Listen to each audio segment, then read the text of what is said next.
Honor, glory, lies to make idiot boys want knighthood, and idiot girls spread their legs for it. Let me tell you what makes a knight. Killing.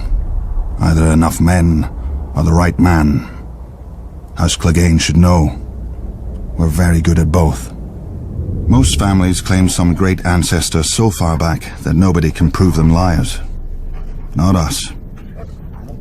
My grandfather kept the kennel for Lord Titus Lannister of Casterly Rock, the father of Lord Tywin. Lord Titus was a weak man who didn't know it. One day while hunting he stumbled on a lioness.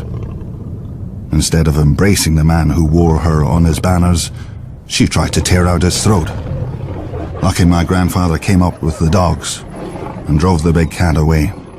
As a reward, the Cleganes got lands and a keep and a son to squire for the Lannisters. We took the 3 hounds who died for them as our new sigil. When Tywin Lannister became Lord of Casterly Rock, he wanted more from his former kennel master than fealty.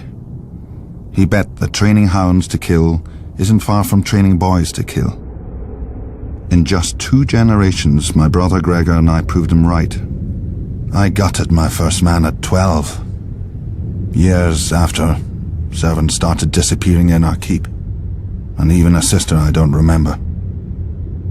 But nobody could prove anything against Gregor, or dared if they caught him at it. For my father wanted a knight in our family, and thought he'd found one in Gregor, who at 13 towered over enough men that they called him the Mountain. Sure, Gregor looks quite the champion from a distance, but a mountain can't cleave a man in half with one blow, and won't break a wench's face if she talks. Through Lord Tywin's influence, Prince Rhaegar Targaryen kindly anointed my brother personally. A great honor for our family, everyone said. 1 year later, Sir Gregor chivalrously sacked the prince's city, brained the prince's baby, and raped and murdered the prince's wife, winning our family yet more honor from the new king and queen. Soon after, my father died, they say in a hunting accident. The same day that Gregor became lord of the Clegane lands, gold and anything under his roof, I left our home to take service at Casterly Rock. Lord Tywin is not like his father.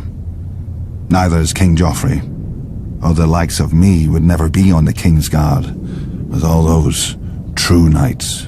Between them, a man who serves the Lannisters will never lack for killing. I'll guard this king, such as he is. Gregor will kill the other ones, such as he does. When we're done, we'll see how many people still believe in songs and fairy tales.